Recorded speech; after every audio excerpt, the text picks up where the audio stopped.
29শে April বুধবার দ্বিতীয় দফার নির্বাচনের ভরকেন্দ্র দক্ষিণ কলকাতার ভবানীপুর। এই হাই ভোল্টেজ কেন্দ্রে একদিকে যেমন তৃণমূলের শক্ত ঘাঁটি রক্ষার লড়াই, অন্যদিকে বিজেপির লড়াই। বুধবার সকাল থেকেই ভবানীপুরের বুথে বুথে ঘুরতে দেখা গেল তৃণমূল নেত্রী মমতা বন্দ্যোপাধ্যায়কে। তবে বুথ পরিদর্শনে বেরিয়েই নির্বাচন কমিশনের বিরুদ্ধে একগুচ্ছ মারাত্মক অভিযোগ তুললেন তৃণমূল সুপ্রিমো। আমরা কন্টেম্প্ট অফ কোর্টেরও নোটিশ দিয়েছি, তা সত্ত্বেও কতগুলো অবজারভার এসেছে বাইরে থেকে, বিজেপি যা বলছে তাই করছে। তুমি চক্র বেরিয়ে গিয়ে দেখেছো আমাদের সব পোস্টার খুলে দিয়েছে। সব এইভাবে ভোট হয়, ভোট তো মানুষ দেবে, পুলিশ দেবে না, সিকিউরিটিও দেবে না। আর কয়েকজনকে নতুন নিয়ে এসছে, তারা যা ইচ্ছে করে যাচ্ছে, টেরোরিজম করছে এলাকায়, এরপরে তো চলে যাবে। এদিন সকালে খিদিরপুরের একটি মন্দিরে পুজো দিয়ে দিন শুরু করেন ভবানীপুর বিধানসভা কেন্দ্রের বিজেপি নেতা শুভেন্দু অধিকারী। এদিন তিনি বুথ পরিদর্শনে এসে খোলামেলা মেজাজে ধরা দেন। জয়ের ব্যাপারে 100% আত্মবিশ্বাসী শুভেন্দু। আজকের দিনে ভবানীপুরের মানুষকে কি বলবেন? আজকের দিনে ভবানীপুরের মানুষকে অনেকগুলো ভোটের থেকে এবারের ভোট অন্যরকম আপনারা দেখে নিয়েছেন।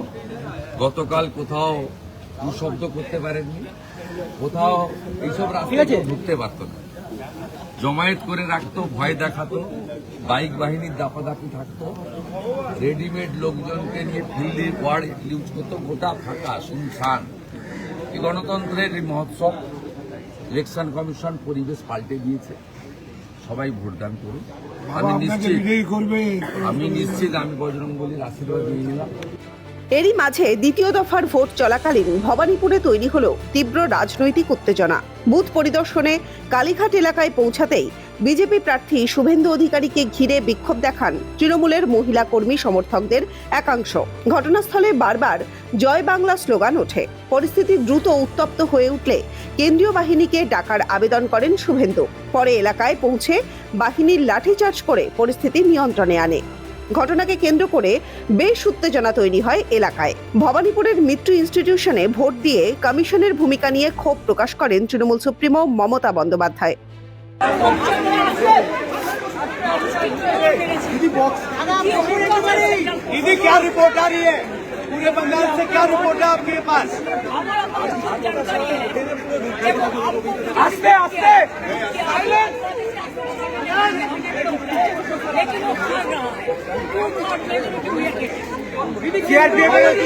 ভবানীপুরের অলিগলিতে এখন শুধু একটাই প্রশ্ন, গড় রক্ষা করবেন মমতা নাকি বিরোধী শক্তির ধ্বজা উড়বে ভবানীপুরে?